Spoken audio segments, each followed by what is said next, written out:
I am Saswati from Adjunct University, Bangalore. I am a teaching faculty here in School of Education. Today I have our speaker here. Welcome Heidi. Heidi Layne from University of Jyväskylä. She is teaching there in University of Jyväskylä as a senior lecturer. Also Heidi is our adjunct faculty in University of Helsinki. So welcome Heidi for this conversation. And Heidi has a lot of experience of working in global education, global citizenship, climate, and sustainability. And she is also involved into one of the projects funded by GINTL, which is education for emergencies. Very unique kind of topic. So today's conversation will be about education for emergencies. Heidi, welcome to this conversation. I would like to know a little bit about your project of education for emergencies, how this idea actually was conceptualized, how did you started getting into this kind of project as a part of your GINTL partnership? Thank you so much, Saswati. It's my pleasure to be here. And we have had for the past years this GINTL in our university, which is a global innovation network for teaching and learning. And it's funded by the Ministry for Education and Culture in Finland. And it is a initiative where the Finnish universities are building networks in teaching and learning with universities in India, African continent, and China. And the University of Jyväskylä has been coordinating the GINTL India. So within that framework, there has been some funding goals. And when I actually started at the University of Jyväskylä, I applied for funding for this education for emergencies, which we use the acronym E4E. And it was just the time when we were kind of coming out of the COVID, and then Finland being located in the northern part of Europe, and we shared the 1,300 kilometer border with Russia, and then the war broke in Ukraine. So after kind of a quite peaceful period around our neighborhood, this was something that kind of affected our country. And also I was kind of thinking myself that how is this impacting our education system? And it also had a very practical initiative from the students, that some of the students in the canteen started to ask questions about that, how do I, for example, locate myself in the conversations, because it became a little bit problematic because in Finland we have students from Ukraine and we have students from Russia, and what are all these conversations, and also knowing that there has been a lot of conflicts around the world, and some of the students that are in our university, they've been impacted by the different conflicts that are not discussed so much. So we had these conversations with the students, and I started to wonder that how are we kind of building, and what's also the role of the citizenship education, and specifically global citizenship education in all that, and is there a possible paradigm shift that is needed, and then at the same time also knowing that COVID kind of hit globally, different societies, different communities inside different societies differently. So there was also this curiosity to understand that, how has it affected, and whose voices are actually heard in these conversations. And at the same time also thinking that although we feel now for example in Europe that we are living kind of uncertain times also because of the war that is close by us, there has been a lot of conflicts, and there are a lot of conflicts in the world, but there are also conflicts that have been solved. So in that sense, I had this kind of a need that we would need to have kind of like these global conversations with the academics in different parts of the world, and understand also how do the emergencies look like in different parts of the world. And therefore also in that sense, kind of inviting people to converse and develop the understanding Actually, the project had 3 different phases. So we had the first funding phase where we looked into the definition, like how do we define the education for emergencies? Also thinking in a sense that for example, after the 9/11, Henry Ziru wrote this book and has worked on a critical pedagogy and was kind of warning the world that we shouldn't allow the fear to kind of control us, because when there's kind of this idea that there's uncertainties and there's fear, then it also gives to some extent power and control, and people act on a fear. So also he was talking then that the education has a very pivotal role in kind of trying to create a safe space. So that was also something that initiated this project. And then in the first phase, we were looking into the definition, and for example, the emergencies in a literature refers to something that is kind of short term, and then it becomes a crisis when an emergency becomes a long term. Of course, it's sometimes difficult to define what is long term, what is short term, and then also thinking about, for example, the climate change and the climate crisis, that, you know, whether it is already, can we already talk about as a crisis, and we defined it as a climate crisis, so it means that it's been going on quite a long term. It's also impacting people differently in different parts of the world. So how we create this understanding, and we are kind of in this situation that we really have to act to it now, and then thinking about what's the role of education and what's the needed change in the education in all of this. And then the second phase, we were looking into more like the pedagogy and the realities that these different crises and emergencies are affecting people differently in different places. Also kind of the conflicts, they create refugees, the refugees and asylum seekers, they become part of the kind of the global education system in different parts of the world. And in a sense, like, also lately there's been a lot of discussion about the PISA assessment and kind of this education race, and at the same time we have not created an education system where we would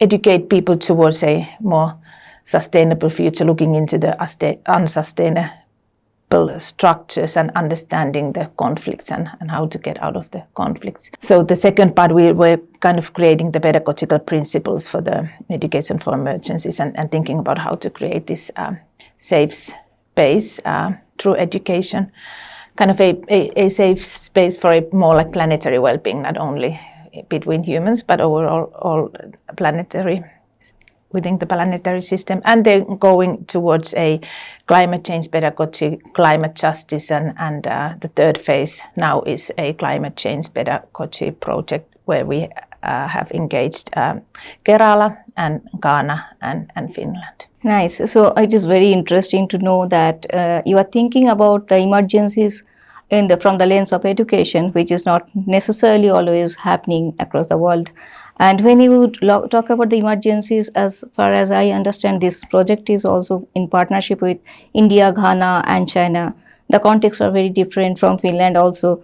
So can you give some examples which might be related to this different kind of context, which can be nurtured through your this kind of education for emergencies related ideas, how you can bring it to global citizenship? How can you connect global citizenship with education for emergencies? That is quite interesting. How are you doing it? What are the kind of ideas you are connecting with? Mm-hmm. If you can highlight some of those. Yeah, I can give the climate change pedagogy project as an example. We have looked into, for example, the future pedagogy and been thinking, like, you know, why it is important that we think about that we look into the future. And also in the earlier stages, when we have been defining and been discussing about these different emergencies, looking into like what have been some kind of solutions, but at the same time also thinking about future, what are the kind of the ideal and the possible futures that we are dreaming of, and this has been kind of the approach that we have approached the teachers with our interviews. So looking into the future, how does the world look like in, for example, 2040, and what are the ideal situation in terms of the climate change, and what is the possible view, what's the kind of possible dream that we can have, for example, in 2040, and then what are the steps that have needed to take place. So kind of like memorizing the future in that sense, like thinking about what are the actions that needs to be done, discussing with the teachers what are the roles and responsibilities that the teachers, for example, feel that they have in terms of the climate change. This is also very important, I think, for us in Finland, because if I compare, for example, in this phase that we have had the climate change pedagogy project in Kerala, there were the landslides, and so people have been really seriously impacted by it. So it has become something we've been discussing with our researchers in Kerala, that the climate change discussions have become to some extent sensitive, because people are really feeling it in their skin, because they have lost many people know somebody who have lost somebody in the recent sad events caused by the climate change. And in Finland, in that sense, we are not yet facing. We still have a lot of water running from our water taps, and we don't have to restrict the electricity use and so forth. So we are not so mindful always about it. And at the same time, we have all these EU competency, sustainability, education competency frameworks. But then I guess also something that I've been wondering, and after discussing with the colleagues in different parts of the world, that how can we actually also extend these international policies so that they reflect the different parts of the world, because often these are constructed by in certain context, and especially by the supranational organizations. So in that sense, not everybody's and all the communities' voices are included. And I think this is how it relates to the global citizenship education, is that when we talk about global citizenship education, that whose voices are in the policies, whose voices are heard in the education context, the ones who are writing the policies. And this is, I think, one very critical question in terms of the global citizenship education, and also kind of the fundamental idea behind our Education for Emergencies research project, that how we can actually learn from one another, what are the responsibilities, so that we also become aware of our own positioning in this global or planetary system, that we understand that we cannot go back the same steps that we have taken. So in that sense, like now, who should be actually educating, or whose voices should be incorporated into the, for example, sustainability education. So these are kind of the critical questions, and also how kind of this project links to the global citizenship education. Yeah, that is quite interesting to know that global citizenship education is connected to the classroom and the kind of teaching process you are talking about. And global citizenship with the sustainability system that could be built up at the childhood. So as you were saying, India is also facing a lot of these kinds of emergencies. Not necessarily always it will be like a war or something like that. It might be climatic hazard. You are talking about the global climate as well. So in that context, can you tell me about something like, if I'm a teacher, how can I use this kind of framework in the classroom to make our next generation of learners to be more aware about the sustainability, about they can be thinking about this global citizenship? What can be done in the classroom? Yes, there are colleagues in the University of Helsinki, and there's a Finnish colleague who actually just now moved to a university in Switzerland, Antti Rajala, who's been working on this project on utopian pedagogy. And for example, in their framework, they have done this project, or they've been working with the students in a classroom, implementing this kind of an exercise where they start with some kind of a utopia. So often the example in the Finnish education context is being used our free education system, our current system of education, where we have the free basic education and everybody has the access to the free kind of a equal quality education. It's not equal quality in that sense, but in a global context, all the schools are state-based and so forth, and following the curricula that is nationally framed, although adjusted regionally and school-based.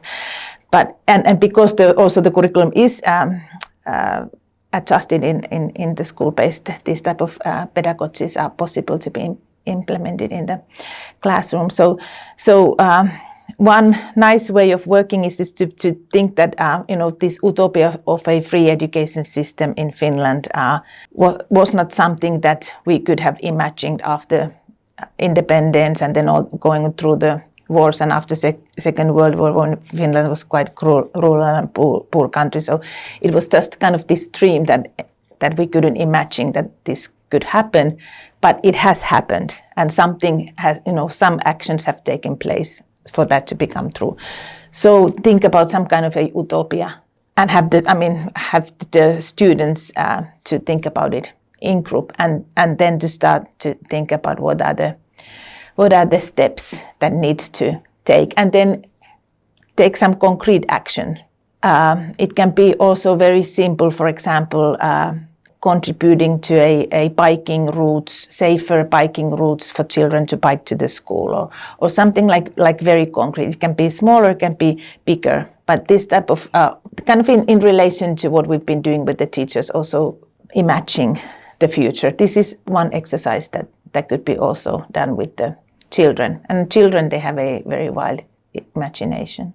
Yeah, true. And if we are doing this kind of exercise in the classroom, probably the kind of pedagogical methods we often talk about, like inquiry-based learning or critical thinking, probably all these things can be nicely integrated into this kind of approach, whatever I can understand from this approach. Given this context of different kinds of contexts, you are already working with different partner countries. What will be your suggestions to the teachers, say for example Indian teachers, to be doing in the classroom if they want to inculcate these ideas of global citizenship, sustainability education in the classroom? What can be your advice for the teachers? First of all, I think in terms of like in an education system, the teacher shouldn't be left alone. So it needs to be in the curriculum, and there needs to be kind of the structural support. But in terms of the individual teachers or teachers in a community, to first to kind of think about what are their role in this, and what are the needed actions to create the kind of a future that they would want to create, for example, for the children or to the children in a classroom. And then at the same time also in everything that they do in all the subject, to have these critical conversations with the students. And teachers don't have to know everything, but more like these conversations and keeping this in mind, thinking how these topics can be incorporated into the different subjects, into the everyday life in the school community. What does it mean? And it doesn't only involve the climate part, but also in terms of the social inclusion, social sustainability, cultural sustainability, the economic sustainability, the different parts of the sustainability, that and also like help the students to link these different areas of sustainability, so that there's this kind of a holistic understanding that we all have the part to playing it, and there are certain things that we can have an impact to, and some things that we cannot have an impact to. So in that sense, like create this active community of learners. That is quite interesting, and this concept of creating active community, it is really a kind of way forward, I think, for all the countries which are going through this kind of emergencies. And I hope that this education for emergencies will have a long way to go across different countries, across global community. And thank you for joining this conversation today. It was very useful to have this kind of understanding that it can happen in the classroom in a different way, and we can make our future generation in a better way. We can nurture them with these kinds of concepts. Thank you for joining this conversation.